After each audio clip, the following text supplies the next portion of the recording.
Mike, what are you seeing from your offense, particularly the last 3 games? More consistency of quality of bats. Some days don't have anything to show for it, but man, I loved our bats. You know, we played really good, a lot of really good baseball. We pitched really well. We played defense, and that was well played all phases. You know, we continue, which I'm confident we will, to do that offensively. Take those at bats, 1 through 9 contributions. Obviously, Toddy, Louie, Bogey, Crony, Malty with big knocks, but just tough at bats throughout, just relentless. It's good to see, you know, Leiter up there in pitches early in the game and just grinding them out and just using the whole field. And you know, we do that, we're going a little tear for a while. Given all that, and that there was a lot to contribute to this win tonight, I also wonder how much it felt like this was the spark, the version of Tatis that is an all-star. Yeah, he's one of the best players in the world, and you know, proves that even the best players in the world can have trouble with a hard game, right? And so, but it was on display tonight. Just tremendous at bats. Again, you know, missile through the middle, taking the walks, which we talked about, not just with him but our team. We continue to be stubborn. You know, we're going to be an aggressive team. We're not looking to be a non-aggressive, passive kind of club. But we've got to be more stingy about what we're swinging at. And Toddy was able to do that tonight, and it's on display of what it does not only for him, but what it does for us too. You know, we had some guys just take their walks, knowing they're going to try to tap dance around them to get to another, what they think is a better matchup, and aware of that and took them. So, yeah, it was just really a lot of quality bats that now it looks right. Playing great defense. You got Louie, who, you know, might want to pause here and appreciate the one Joey brought it up. His defense isn't as sexy.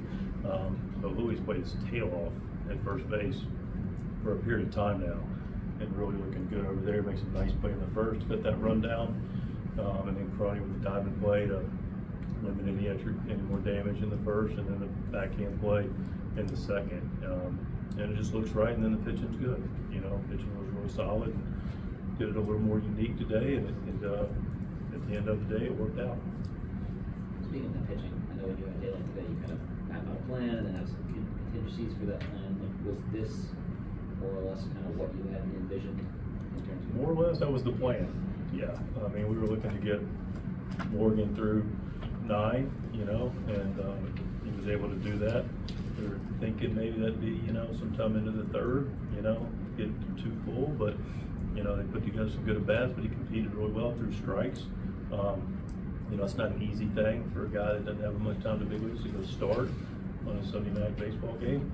And he didn't make it bigger than he was through strikes, made him earn everything. Made him earn the only walk we gave up all day. And then, you know, the plan is only as good as the execution, right? And Hart more than did his part. You know, not an unsung hero for me, but don't want to make sure he's not forgotten. You know, 3 2/3 is completely clean, and got right to the line where we were thinking about taking him. And after that, gosh, man, Jason Adams, good for him being an all-star, but we got 4 guys down there that all are deserving, including the guy in the end that is leading the league in saves. You know, Suarez picked up another one tonight, but Estrada nasty. Jason picked up the 7th, a different lane for him. And the righties, Morjon, fantastic. And then Suarez brought it home, and all those guys just pounded the strike zone. You know, that's what this is about, controlling the strike zone on both sides of the ball. You obviously have those 4 guys lined up there, and they're relatively fresh. But the way Hart was pitching at all, make you consider maybe giving him a little. I mean, there's a consideration. It's a 1-run game at that point. You know, it'd be more of a consideration if we had to use those guys and some of those guys weren't available.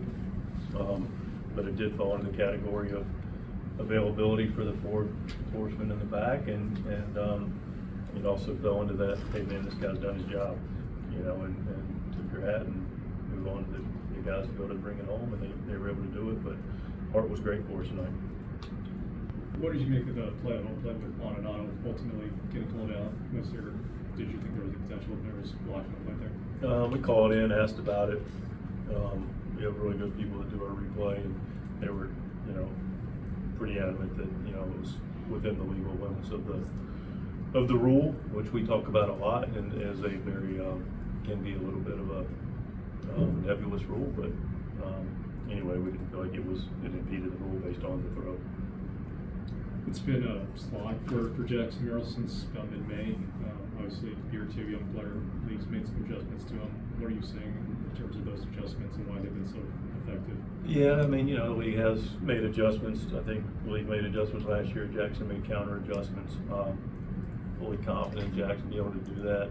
You know, they're pitching really tough. They're hitting a lot of their spots. Just got to be able to, like we talk about with the total group, just make sure, easier said than done, but get back to just being disciplined balls he could handle, like the pass that he had.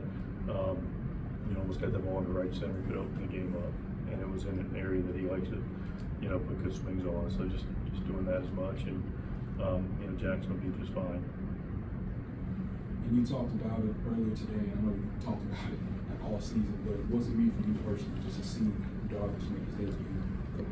Yeah, you know, it's got a couple ramifications. You know, we were able to, you know, start the season, and we knew, you know, he wasn't going to be with us, and we knew Joe wasn't going to be with us, and you know, so Nicky and Michael and Dylan, and you know, obviously Vasquez and Kolwick have stepped up, and then Michael goes down, and, you know, so guys have, you know, pieced this thing together, did it today a little bit, but you know, Yu Darvish is a, you know, big part of our organization, not only the every fifth day, but just the presence of the veteran leadership and the confidence that we have in him. He's a, you know, we talk about anchors with Manny more recently.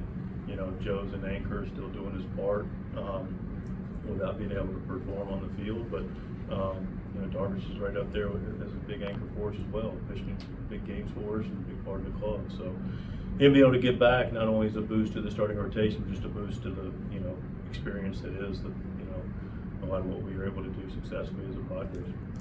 And also, too, kind of speaking on pitching still, you know, we talked about, you know, Warren Holmes, Suarez, and Stroud, guys like that, but the guy like the better, what are your thoughts on him not getting around for the Yeah, you know what? I went up to a couple guys a day and, you know, pat him on the back, and Nicky was the first one.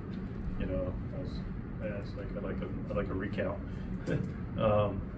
But you know, it's look. You look at the names on that list of people that are in the league, and it's an impressive list and a well-earned and very merited, you know, list. So, you know, it's a tough league. A lot of good starters in this league. Nick's more than done his part. You know, but for us, he's clearly the all-star of our starting rotation in the first half, and he knows he's done a great job. But he's a team guy, and he's ready to get after the second half.